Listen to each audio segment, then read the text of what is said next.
Alors, la même question me revient assez souvent concernant les réglages, la résolution à utiliser sur la GoPro. Donc je vais essayer de vous donner un petit peu mes clés.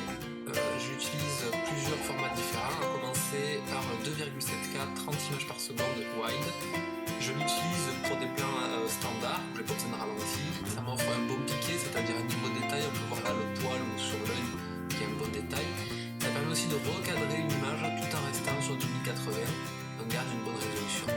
Sinon, on peut utiliser le 1080 30 images par seconde wide qui offre le même piqué, le même détail, on peut le voir ici sur la manche. Ce mode ne vous permettra pas de recadrer l'image sans perdre de la qualité, mais c'est un bon mode de remplacement pour les ordinateurs ne pouvant pas monter du 2K. À la première personne, j'utilise le 1440p, 48 ou 30 images par seconde wide. Ça permet d'avoir de la hauteur. On voit ici de en bas jusqu'en haut, on a plus de hauteur. Ça permet de voir par exemple mon snowboard et un petit peu la ligne d'horizon. L'inconvénient de cette résolution, c'est que c'est de format 4 tiers, donc on a des bandes d'or sur le côté. Et là, si j'avais filmé en 1080, j'avais le format 16 certes, mais beaucoup moins de hauteur. Moi, je vois pas le bout de ma piste. Alors que on revient là sur mon plan 1440 que j'ai traité via un processus de traitement qu'on verra dans un autre tuto. Et là, cette fois-ci, je bénéficie non seulement de ma hauteur, mais d'une image 16 neuvième.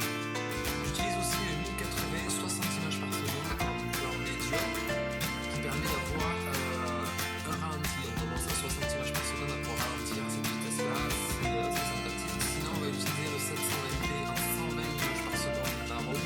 Les 120 images par seconde vont nous permettre d'avoir un ralenti plus conséquent et l'angle narrow nous permettra d'éviter l'aliasing présent sur les angles médium et wide.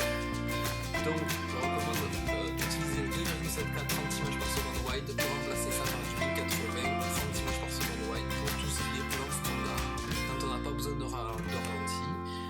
J'utilise ensuite le 1440p 48 images par seconde ou 30 images par seconde suivant ce que je veux faire pour des images à la première personne si je peux étirer l'image sur les bords. On verra dans un autre tuto comment l'utiliser.